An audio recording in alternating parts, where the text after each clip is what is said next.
The huge meeting hall of the Galactic Federation was very quiet today, Ambassador Jisoo.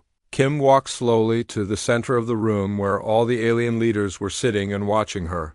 Every step she took made a small sound that echoed in the big space. She had practiced this moment many times in her mind, but now that it was really happening, her heart was beating very fast. For 3 long years, Jisoo and her team had been trying to get humanity into the Federation. They had traveled to many different worlds, met with alien leaders, and learned about their strange customs and ways of life. They had studied alien languages until their heads hurt and had changed many human traditions just to make the aliens happy. Jisoo looked around the room at all the different alien faces staring at her. The Vorthak aliens looked like big lizards, with sharp teeth and yellow eyes that seemed to glow in the dim light. Their skin was green and covered with scales that made scratching sounds. When they moved, the leader of the Vorthak was sitting in a chair made of black metal, and he was looking at Jisoo like she was something dirty. Next to the Vorthak were the Quinari, who looked like floating jellyfish inside glass boxes filled with strange purple gas. They did not have faces like humans, but had tentacles that moved around and glowed with different colors when they wanted to talk. The Quinari leader was floating higher than the others, and its tentacles were glowing bright red, which Jisoo knew meant it was angry or upset. The Keltharan aliens were the strangest of all. They looked like giant insects with 6 legs and big black eyes that never seemed to blink. Their bodies were covered in hard shells that made clicking sounds when they moved. The Keltharan leader was making soft, clicking noises with its mouth parts, which could mean many different things in their language. Behind Jisoo stood her team of helpers. Captain Doyun Park was a tall man with short black hair who had been a soldier before becoming a diplomat. He was wearing his best uniform with all his medals on it, but Jisoo could see that his hands were tight into fists. Dr. Yuna Lee was a smart woman who knew how to talk to aliens better than anyone else. She had spent years learning alien languages and customs and had written many books about how to make peace with other species. For months and months, Jisoo and her team had prepared for this day. They had made long lists of all the things humans could give to the Federation. They offered their best technology, including new ways to travel faster than light and weapons that could protect Federation worlds from enemies. They offered to share their knowledge of medicine and farming and building things. They even said they would let Federation ships use human spaceports for free. The humans had also agreed to follow very strict rules about where they could build new colonies. The Federation had made a long list of star systems that humans could never visit or live in, even though many of these places were empty and had no one living there already. The humans said yes to all of these demands because they wanted so much to be part of the big galactic community. But now, as Jisoo stood in the meeting hall waiting for the final vote, she could see in the aliens' faces that something was very wrong. The Vorthak leader was making a sound like laughing, but it was not a happy sound. The Quinari leader tentacles were flashing angry red colors. The Keltharan leader was clicking its mouth parts in a pattern that Jisoo recognized as an insult. The vote began, and each alien leader stood up to say their decision. The Vorthak leader was first. He stood up on his powerful legs and looked right at Jisoo with his yellow eyes glowing brighter than before. He spoke in his deep, rough voice that sounded like rocks grinding together. We do not want these violent barbarians in our Federation, he said. The humans are too dangerous and too stupid to be trusted with the responsibility of galactic citizenship. They fight wars with each other and destroy their own planet. They are not ready to join civilized species. The Quinari leader was next. Its tentacles flashed many different colors as it spoke through its translation machine. The humans are primitive creatures who do not understand the higher purposes of galactic civilization. Their technology is crude and their minds are simple. They would only cause problems for the rest of us. Keltharan leader made clicking sounds that were translated as these newcomers do not respect the natural order of things. They want to change everything and make chaos where there should be peace and stability. The Federation has worked for thousands of years to create harmony, and we will not let one young species destroy what we have built. One by one, every alien leader in the room voted against humanity. The vote was not even close. It was completely unanimous. Every single alien species in the Federation said no to letting humans join their group, but the worst part was still coming. The Federation Council leader stood up and read from a long document that listed all the conditions humans would have to accept if they ever wanted to be considered for membership again. These conditions were so harsh that they would basically make human slaves to the alien races. First, humans would have to give up half of all their colonies and leave those worlds empty for the Federation to use. Second, humans would have to destroy most of their warships and give the rest to Federation control. Third, humans would have to accept a special status as a junior species with no right to vote on Federation decisions. Fourth, humans would have to pay huge amounts of money and resources to the Federation every year. Fifth, humans would have to let Federation agents watch and control everything they did. When the council leader finished reading the conditions, there was complete silence in the room. All the aliens were watching Jisoo to see what she would do. They expected her to beg and plead and promise to do anything they wanted. They thought she would get down on her knees and ask for mercy, but Jisoo did not do any of those things. Instead, she stood up very straight and looked each alien leader in the eye. She felt something inside her change from sadness to anger, and then to something else, something stronger. For 3 years, she had been polite and respectful. She had learned their languages and followed their customs. She had smiled when they insulted her and said, "Thank you," when they made impossible demands. She had believed that if humans just tried hard enough and were nice enough, the aliens would eventually accept them. But now she understood the truth. The aliens did not want humans as partners. They wanted humans as servants. They did not respect humanity, and they never would.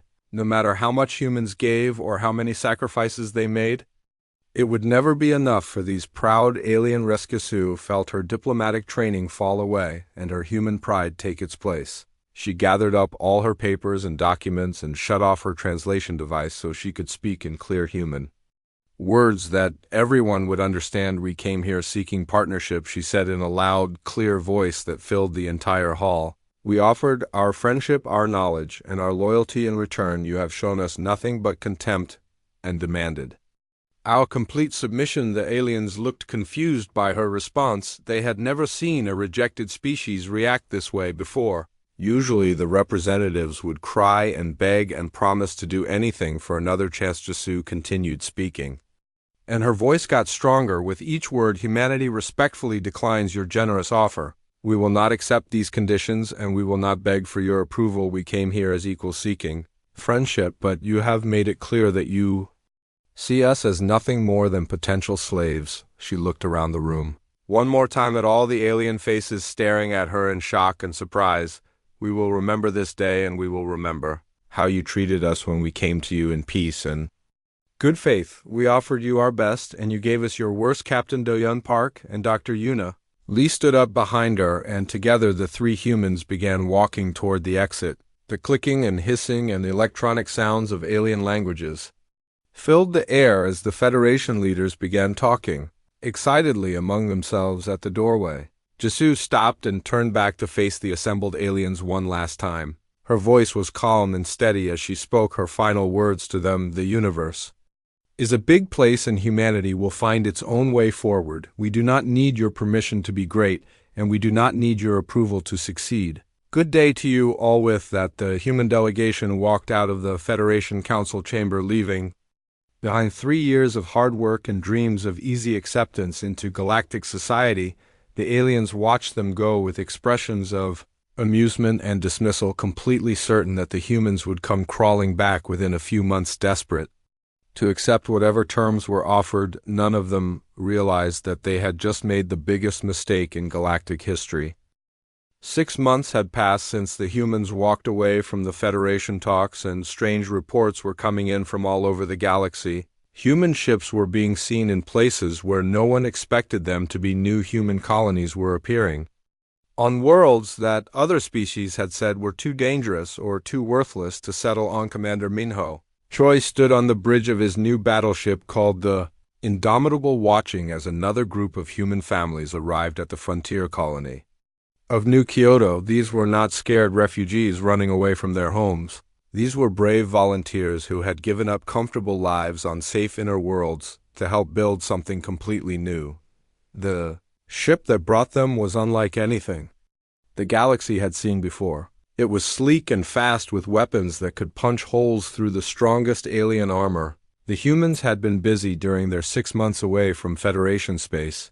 They had been building things and designing things, and creating things that made the alien races very nervous. Minho remembered the day when the government announced the Colonial Expansion Initiative. It was just 3 days after Ambassador Jisoo Kim had walked out of the Federation Council chamber. The human leaders had made a simple announcement: humanity would no longer try to fit into the galaxy as it existed. Instead, they would create their own part of the galaxy where humans could live and work and grow according to their own rules. The response from human citizens was incredible. Millions of people volunteered to leave their homes and move to new worlds that had never been explored before. Scientists and engineers and farmers and teachers and doctors all raised their hands and said they wanted to be part of this great adventure. Dr. Subinhan was one of those volunteers. She had been a xenobiologist, which meant she studied alien life forms. During the Federation talks, she had to follow very strict rules about what she could research and how she could do her experiments. The aliens had many laws about genetic modification and environmental engineering that made her work very slow and difficult. But now, on the frontier colony of New Daegu, Dr. Han was free to do the work she had always dreamed of doing. She was transforming dead worlds into living gardens using techniques that the Federation had forbidden. She was creating new kinds of plants and animals that could survive in harsh environments. Her laboratories were producing food and medicine and materials that were better than anything the Federation had ever made. The most exciting change was in human military technology. General Yunwoo Nam had been one of the strongest supporters of peaceful cooperation with the Federation. He had believed that humans and aliens could work together to make the galaxy a safer and better place. But after the rejection and humiliation at the Federation Council, he had completely changed his mind. Now General Nam was building a new kind of human military that was designed specifically for human strengths and abilities. The new warships were faster and more maneuverable than anything in the Federation fleet. They were built by human workers using human designs and human materials that were created without any alien interference. The humans had learned many lessons from studying Federation technology during the failed negotiations. They had seen the weaknesses in alien ship designs and the flaws in alien military thinking. Now they were building ships that could exploit those weaknesses while avoiding the mistakes that made Federation vessels slow and predictable. Reports were coming in from all over the galaxy about encounters with these new human ships. Vorthok merchant vessels that tried to bully human traders found themselves facing weapons that could cut through their shields like they were made of paper. Quinari exploration ships that attempted to claim human discoveries were politely but firmly escorted away by human patrol craft. The aliens were discovering that humans were not the weak and primitive species they had assumed. The human ships were crewed by people who were willing to take risks and try new things in ways that terrified the more conservative alien races. Human pilots were flying through asteroid fields and solar storms that would have destroyed any Federation vessel. But the most disturbing reports for the Federation came from their intelligence services. The humans were not just building random colonies in empty space. They were following a careful plan that was designed to give them control over strategic locations and valuable resources. The Vorthok were the first to understand how serious the situation was becoming. Their military scouts reported that human settlements were appearing along major trade routes and near important mineral deposits. The humans were not just running away from Federation space, they were positioning themselves to become a major power in their own right. The Quinari were even more worried because they had been monitoring human communications. They discovered that the humans were not just building isolated colonies, they were creating a completely new kind of civilization that operated according to principles that the Federation had never seen before. Instead of the rigid hierarchy that controlled Federation society, the humans were using something they called voluntary cooperation. Each human colony was independent and could make its own decisions about how to live and work and govern itself, but when they needed to work together on big projects, they would coordinate their efforts through agreements that benefited everyone involved. This was completely different from the Federation system, where orders came down from the top and everyone below had to obey without question. The human system was more flexible and adaptable, and it allowed them to respond quickly to new opportunities and challenges. The Kelthoran were particularly disturbed by reports of human economic activity. The humans were trading with species that the Federation had ignored or dismissed. They were offering technologies and services that Federation merchants could not match, and they were doing it all without asking permission from anyone within a year of the failed negotiations. It was clear that humanity had made a choice that would change everything instead of becoming junior members of the existing Galactic Order. They had decided to create their own order based on their own values and their own understanding of how civilization should work. The Federation Council was beginning to receive reports that made them very uncomfortable. Human colonies were thriving in environments that should have been impossible to survive in. Human ships were exploring regions of space that Federation surveys had written off as too dangerous. Human researchers were making scientific discoveries that challenged basic assumptions about what was possible. Most disturbing of all was the news that other species were beginning to pay attention to what the humans were doing. Some of the younger races that had been forced into Federation membership were asking questions about why they had to follow Federation rules when the humans were proving that there were other ways to live and work in the galaxy. The Andromedans had sent secret messages to human colonies asking about trade agreements. The Altarians had begun copying human exploration techniques. The Zephyrians were openly talking about the possibility of leaving the Federation and joining whatever new organization the humans were creating. As the first year of human withdrawal came to an end, the Federation leaders were forced to admit that they had made a serious mistake. The humans had not crawled back begging for admission as expected. Instead, they had proven that they did not need the Federation at all, and worse than that, they were showing other species that the Federation was not the only way to organize galactic civilization. The galaxy was changing, and the Federation was beginning to realize that they were no longer in control of that change. The humans had walked away from the negotiation table, but they had not walked away from the galaxy. They had simply decided to remake it according to their own vision of what it should be. That vision was starting to look very attractive to species that had grown tired of Federation control. 2 years after walking away from the Federation, humanity had completely changed from a single species, begging for acceptance, into a growing space empire that made its own rules. The change was most obvious in the outer reach, a dangerous region of space that the established galactic powers had written off as too risky to explore. Captain Taeyong Khan commanded the exploration ship called Pioneer's Dream, leading surveys deep into territory that no one had ever mapped before. His ship was an amazing example of human engineering, combining technologies that Federation scientists had insisted would never work together. The humans had learned that their willingness to experiment and take chances was actually a huge advantage in pushing the limits of what was possible. On the bridge next to him, Navigator Yinji Song was plotting courses through asteroid fields and dangerous stellar phenomena that would have made alien crews refuse to fly. Human pilots had developed a reputation for taking risks that others would never dare, and their ships were built to handle extreme conditions that would destroy normal vessels. The transformation was not just about technology. Human society itself had evolved during the withdrawal period.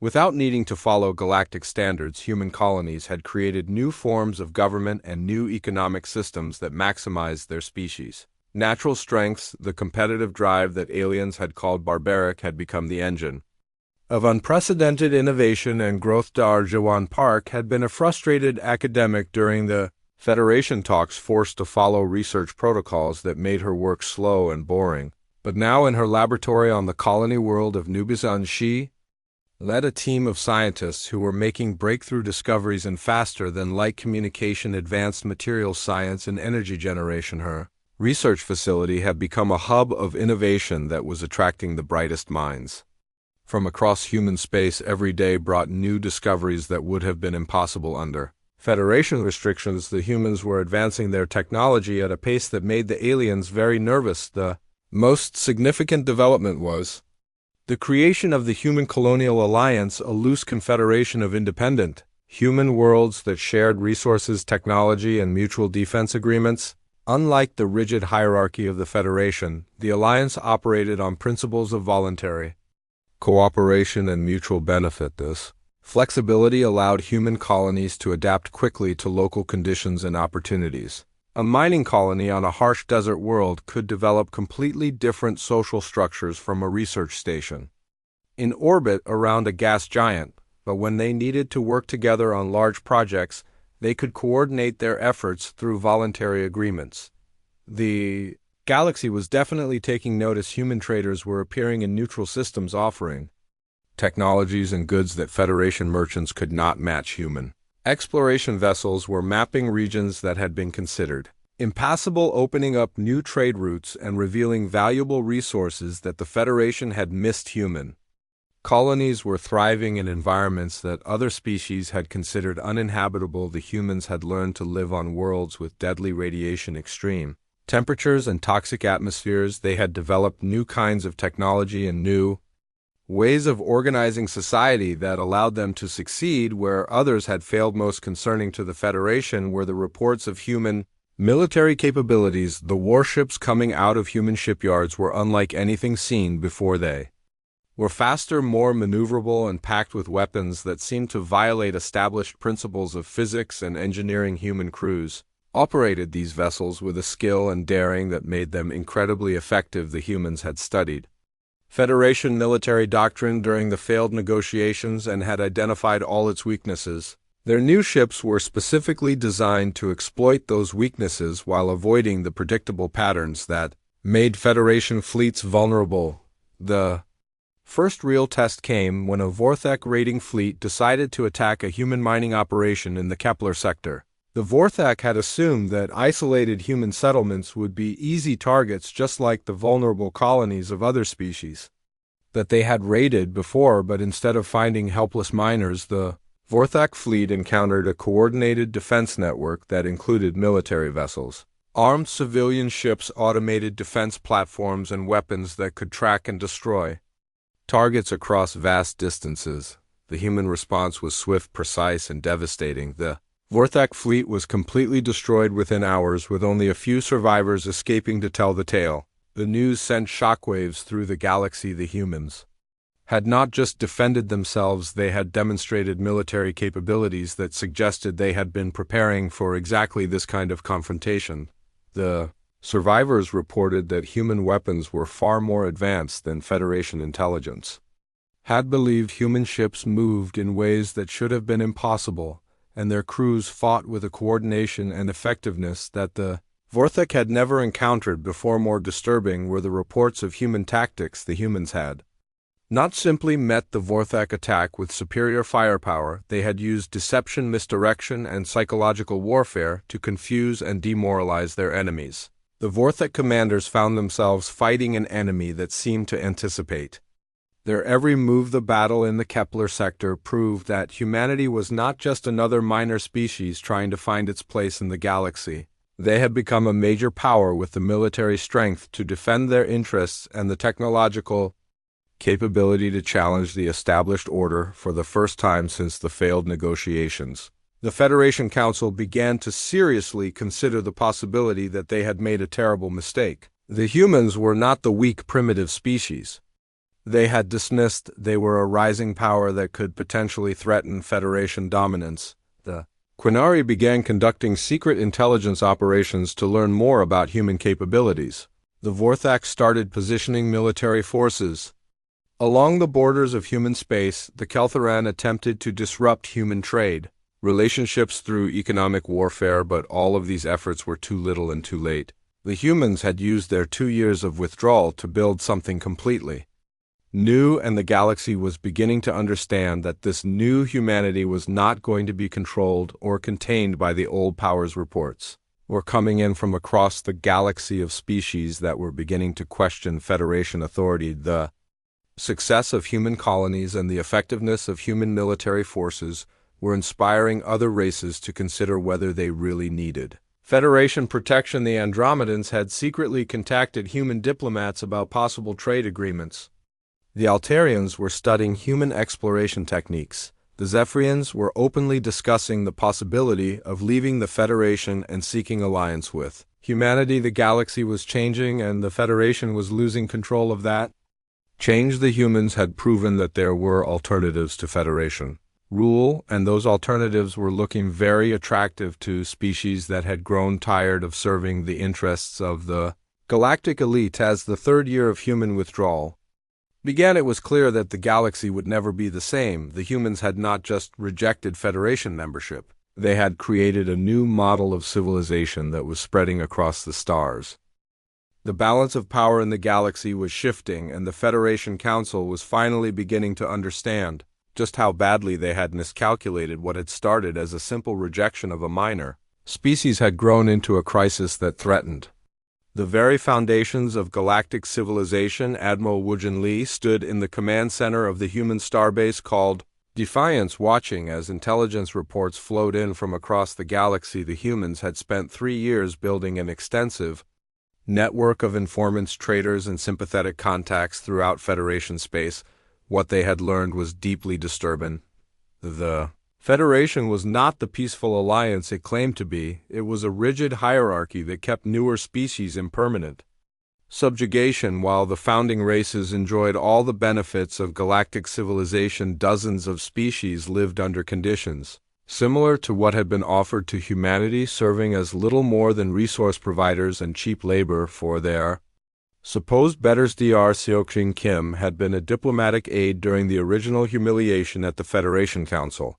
Now he served as the Alliance Chief Intelligence Analyst. His reports painted a picture of a galaxy held together by fear and economic dependence rather than genuine cooperation. The Federation maintained its power through carefully controlled access to advanced technology, strategic resource allocation, and the constant threat of military intervention against any species that dared to step out of line. The wealth and prosperity of the core worlds was built on the exploitation of dozens of subject races. The humans had accidentally become a beacon of hope for these oppressed species. Word was spreading through underground networks about the success of human colonies, the technological advances they had achieved, and their willingness to trade fairly with any species, regardless of their Federation status. This had not gone unnoticed by the Federation leadership. The Quinari had begun conducting subtle investigations into human activities, while the Vorthek had started positioning military forces along the borders of human space. The Keltheran,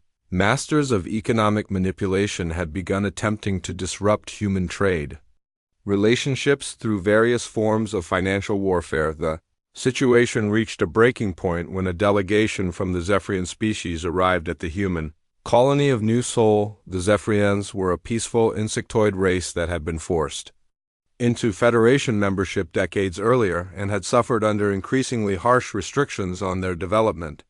They came seeking asylum and alliance with humanity. Their homeworld was being strip-mined by Federation corporations. Their people were being forced to work in dangerous conditions for minimal pay, and their government had been reduced to a puppet regime that existed only to serve Federation interests. Ambassador Nayeon Choi had taken over diplomatic duties after the Federation debacle. She found herself facing a decision that would define humanity's role in the galaxy.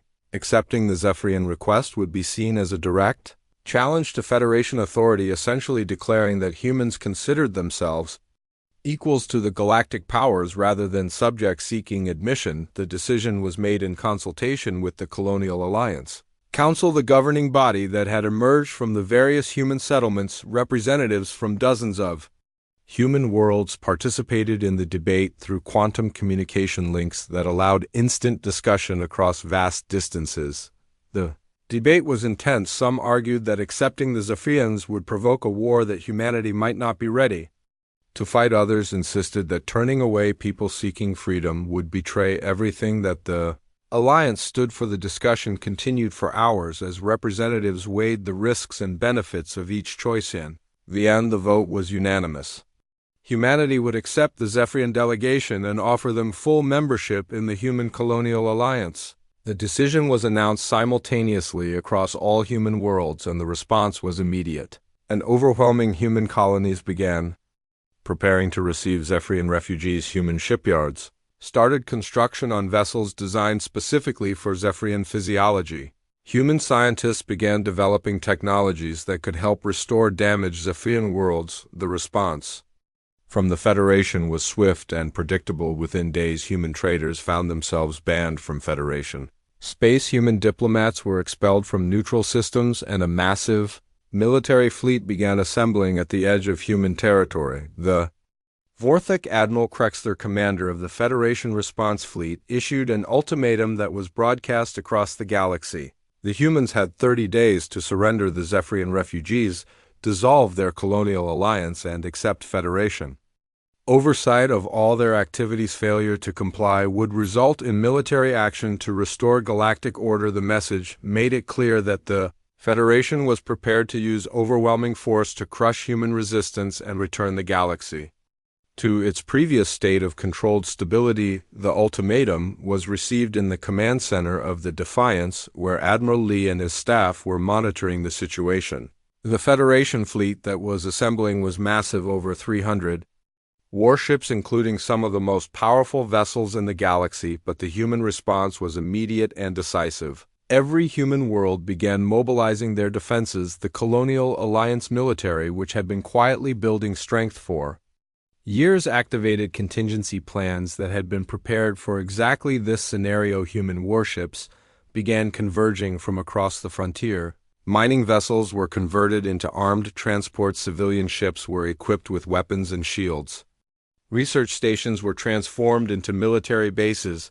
The entire human civilization was preparing for war. The most impressive sight was the assembly of the human battle fleet at the edge of the Centauri system. Ships arrived from dozens of different worlds, each one representing a different approach to human engineering and design. Some were sleek and fast, others were heavily armored and powerful, but they all shared certain characteristics that made them uniquely human. They were built for crews that were willing to take risks and try new tactics. They incorporated technologies that pushed the boundaries of what was considered possible. They were designed by people who had been told they were not good enough and who had decided to prove the galaxy wrong. As the 30-day deadline approached, it became clear that humanity would not back down. The Zephyrian refugees were not just guests, they were new members of the Alliance family. The human colonies were not just settlements, they were the foundations of a new kind of civilization. The galaxy was about to discover what happened when you pushed a species that had already been told they were not worthy of respect. The humans had walked away from the negotiation table, but they had not walked away from their principles, and those principles were about to be tested in the fires of war. The battle for human independence began at the edge of the Centauri system, where the Federation fleet of over 300 vessels faced a human defensive force of only 90 ships. The numerical disadvantage seemed overwhelming, but the aliens had failed to understand the revolutionary changes in human military technology and tactics. Captain Jin Wuhan commanded the destroyer called Retribution, leading a squadron of fast attack vessels. In the opening engagement, his ship was equipped with the latest generation of human weapons, including experimental energy systems that could penetrate Federation shields and hull materials that were lighter and stronger than anything the aliens had developed. The battle began at dawn on a Tuesday morning when the Federation fleet crossed into human space without warning. Admiral Krexler had decided to strike first, hoping to catch the humans off guard and end the conflict quickly. But the humans had been watching and waiting, and they were ready. The first exchange of fire shocked both sides. Federation energy weapons designed to overwhelm enemy shields through sustained bombardment found themselves unable to penetrate the adaptive defensive systems that human engineers had developed. The human shields seemed to learn from each attack, becoming stronger and more resistant with every shot. Meanwhile, human weapons struck with devastating precision, targeting specific systems rather than trying to destroy entire vessels. Federation ships found their engines disabled, their weapons offline, and their life support systems failing while their hulls remained mostly intact. Admiral Krexler, commanding the Federation fleet from his flagship called Galactic Dominion, watched in disbelief as his advanced warships were systematically disabled by the supposedly primitive human vessels. The battle tactics being used by the humans were unlike anything in Federation military doctrine. The Humans fought like a pack of wolves, coordinating their attacks with perfect timing and striking at exactly the right moment to cause maximum damage. Their ships moved in ways that should have been impossible, changing direction and speed with an agility that made them nearly impossible to target. Federation fleet had been trained to fight other Federation fleets, using established tactics and proven strategies, but the humans had studied those tactics during the failed negotiations and had designed their entire military doctrine specifically to counter Federation advantages. The turning point came when Commander Hannah Park, leading a squadron of human stealth vessels, managed to infiltrate the Federation formation and launch a coordinated strike against their command ships. Her vessels were completely invisible to Federation sensors due to advanced cloaking technology that the aliens had not known existed. Stealth ships struck without warning, appearing suddenly in the middle of the Federation fleet and unleashing devastating attacks on the most important vessels before disappearing again like ghosts. The Federation commanders found themselves fighting an enemy they could not see or predict. Within 6 hours, the Federation fleet was in full retreat, having lost over 200 vessels, while the humans had suffered only minor damage to a handful of ships.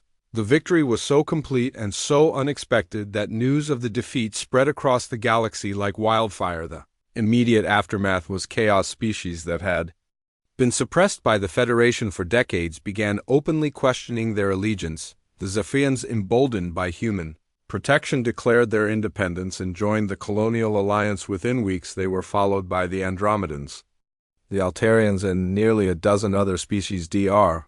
Youngjai Lim, serving as the Alliance chief scientist, found his research facilities overwhelmed by refugees and volunteers from across the galaxy. These were not just individuals seeking asylum.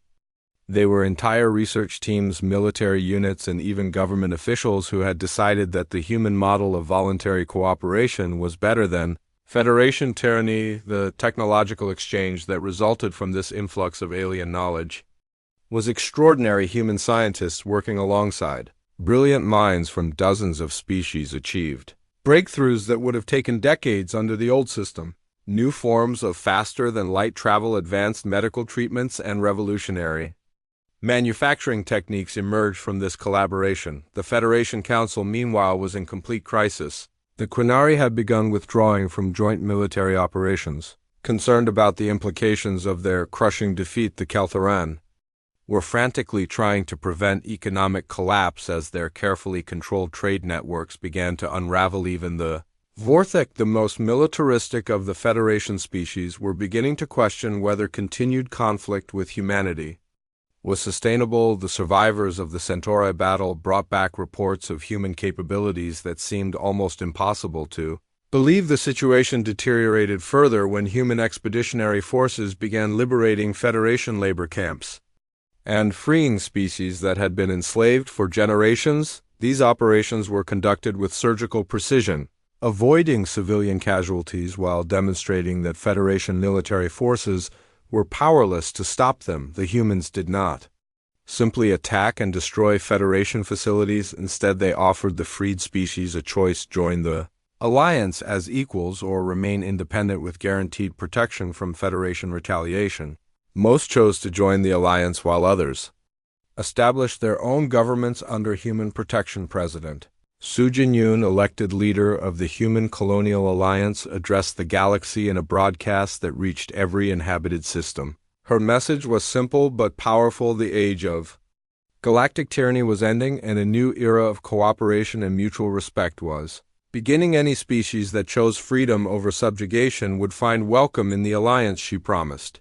Any species that preferred independence would be respected and protected. The only requirement was a commitment to the principles of voluntary cooperation and mutual benefit that had made human civilization successful. The response was immediate and overwhelming. By the end of the year, the Federation had lost nearly half its member species, while the Human Colonial Alliance had grown into a powerful confederation that stretched across multiple galactic sectors. The old order was crumbling as species after species chose the human model of civilization over the Federation system of control and exploitation. The galaxy was witnessing the birth of something completely new: a civilization based on cooperation rather than domination, the Federation tried desperately to maintain control, launching propaganda campaigns and economic warfare against the Alliance, but their efforts were futile. The success of human colonies and the effectiveness of human military forces spoke louder than any propaganda. The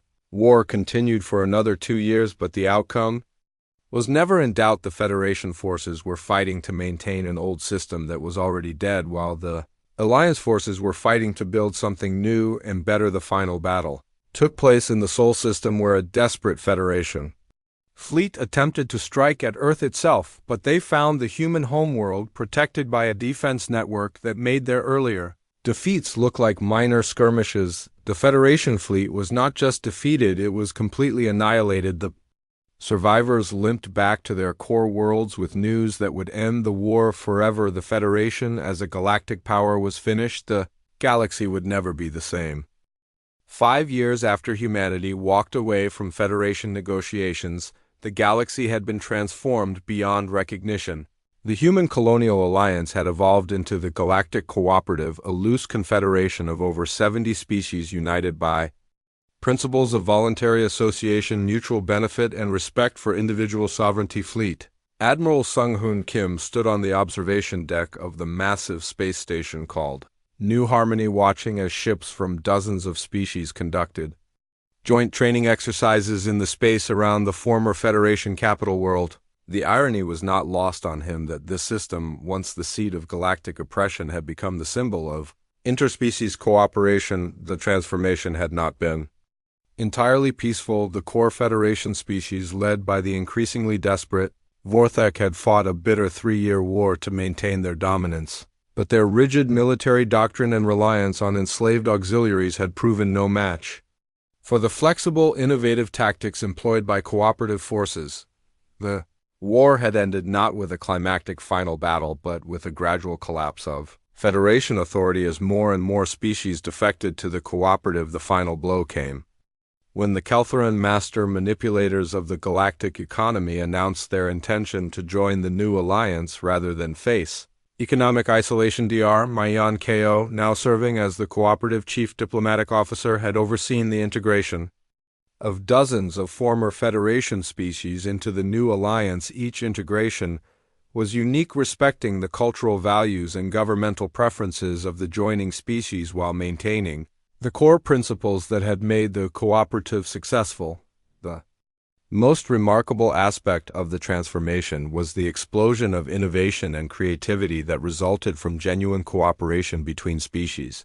The Andromedans contributed their mastery of quantum mechanics, the Altarians shared their expertise in biological engineering, and the Zephyrians provided revolutionary insights into energy manipulation. Combined with human ingenuity and willingness to experiment, these collaborations had produced technologies that surpassed anything the Federation had achieved in centuries of existence. New forms of faster-than-light travel allowed ships to cross the galaxy in days rather than months. Advanced medical treatments could extend lifespans and cure diseases that had plagued species for millennia. The former Federation core worlds had not been abandoned or conquered. Instead, they had been offered the same choice as every other species: join the cooperative as equals or remain independent. The Quinari had chosen independence, establishing a small but stable nation that maintained friendly relations with the cooperative.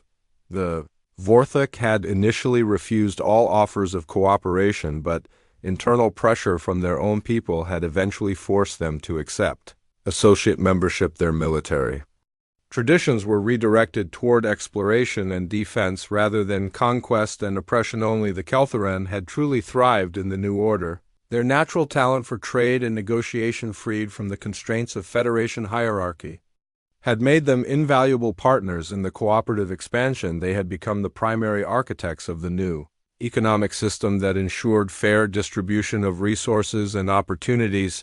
The changes were not just political and economic. The very nature of galactic civilization had evolved. Instead of the rigid hierarchy that had characterized the Federation, the cooperative operated on principles of subsidiarity and voluntary association. Local communities retained control over their own affairs, while larger issues were addressed through voluntary cooperation and mutual agreement. No species was forced to follow rules They had not helped create, and no government could impose its will on others without their consent. Captain Ji-hoon Yu, commanding the exploration vessel called Endless Horizon, led missions deep into previously unexplored regions of the galaxy. These were not conquest expeditions but scientific surveys designed to catalog new worlds and potentially contact previously unknown species. The cooperative first contact protocols emphasized respect, non-interference, and the absolute right of any species to choose their own path. When new civilizations were discovered, they were offered friendship and trade opportunities but never pressured to join the cooperative or change their ways of life. The success of this approach was evident in the steady stream of new species choosing to join the cooperative, unlike the Federation practice of forcing membership through economic pressure or military threat. The cooperative welcomed any species that chose to embrace their principles while respecting the decision of those who preferred independence. The galaxy now faced a future of unlimited possibilities, where cooperation had replaced domination, innovation had replaced stagnation, and hope had replaced fear. The old Federation Council Chamber had been converted into a museum dedicated to the importance of respecting all species and the dangers of unchecked power. Visitors from across the galaxy came to see the place where humanity had been rejected and humiliated. The museum displays told the story of how that rejection had led to the transformation of galactic civilization.